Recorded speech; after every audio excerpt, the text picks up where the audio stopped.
Hey guys, in this video I'll show you how to change percentage position in IRA Fidelity. First thing I want you to do is log in to your account on fidelity.com. On the left hand panel, I want you to choose your plan, okay?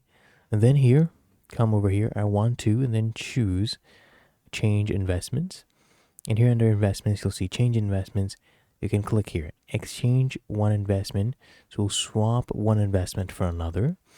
And then click here, start your rebalance, okay? And then you choose your source. So let's do all eligible sources. So we'll rebalance all of them. So here you'll see your current balances as of this date. And let's say this one right here, we have 22.79%. You choose your desired amount and it will rebalance, right? And you would basically be choosing your percentage position. You would change that. So here we have large cap, mid cap, even small caps as well, specialty as well. So you choose your percentages and it would change it for you.